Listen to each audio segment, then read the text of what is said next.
Malawi, Uganda, and Zambia, where there were shortages of medicine. Could public media be an ad hoc function of otherwise commercial networked media? Now, Technorati and Dig are both meta-journalism sites. One of them was referred to by Eric. They're created by the ratings given to news information by their readers. The rankings are almost entirely crowdsourced. Could there be specifically public functions that simply work by using the tools of social media? Not just these, but any tools, such as Facebook or Twitter. Oh yeah, and how would you pay for it? How would you pay for media for public knowledge and action that might indeed be not commercial at all, have no particular interest for a commercial sponsor? Now, traditionally, public media have had some kind of government subsidy, and the people in newspapers in the United States who tell you that they didn't get government subsidies are completely wrong. They got plenty of government subsidies by the various kinds of tax breaks that they got, among many other privileges, including their postal rates. So government subsidy, government support has traditionally been a very important part of traditional public media. They might have a business model as well.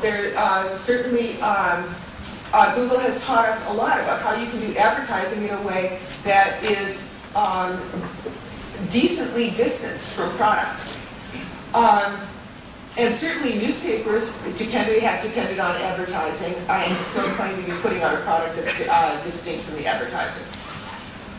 In this decentralized environment, who pays for the creation of reliable, dependable media for public knowledge and action? Could it be sweat equity, people themselves volunteering to produce information? Could you have related sales? Could you look for private foundation support?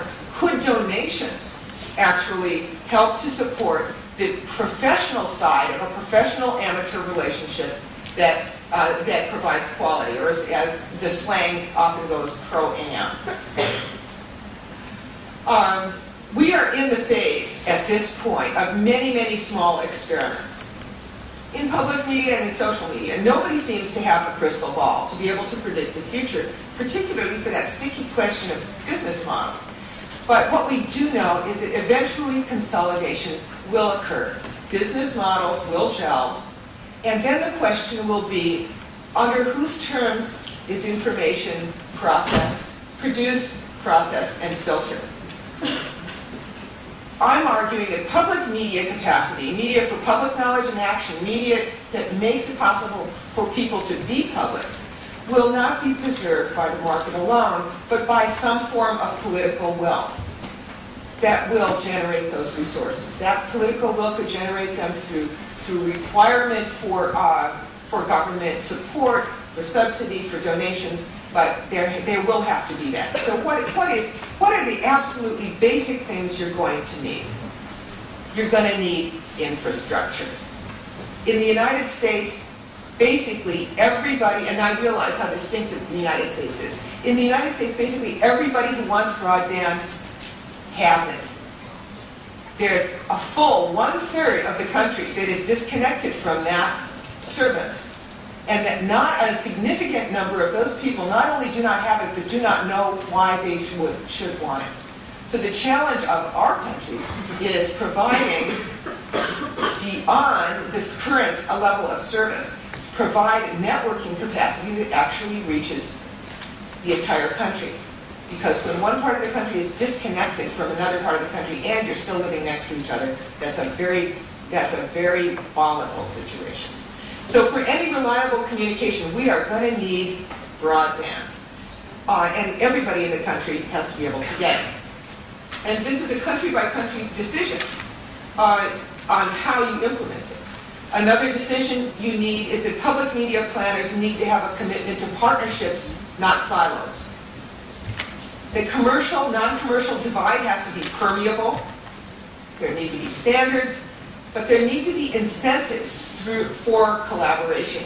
The graphic you're seeing provides a variety of entities that currently are experimenting with partnerships and need to experiment much more.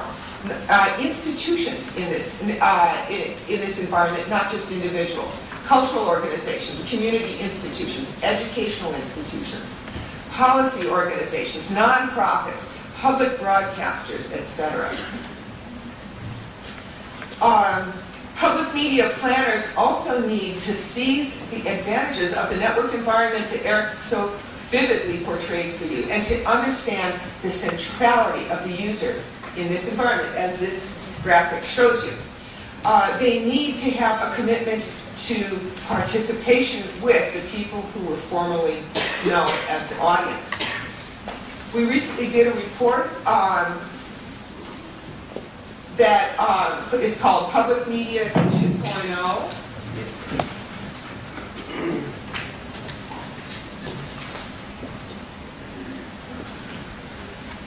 It looks like this. I brought a few copies. I'd also like to ask my buddies in the first row to help me spread these postcards around the room. Thank you, guys. I'm giving you guys postcards that will remind you of the URL to go to this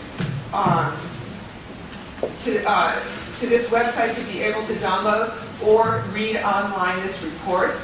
It describes some of the issues that I've raised in this presentation. Another thing you can do is to go to our website, which the URL for our website is on the bottom of this slide. It says centerforsocialmedia.org. You can then look at blogs and showcase to go to a constantly updated list of examples of experiments in public media. And I'd like to thank, in conclusion, my friends at the U.S. Embassy and in Greece and Mosaico at the University of Athens, the Ford Foundation, which has paid for a lot of our research, Jessica Clark, who did the research with me for this study that I hope that you'll access, and Matthew Gordon, who's one of our geniuses on staff who helps us put together all of our graphics. This is my contact information. I'd love to be in touch with you. Thank you very much.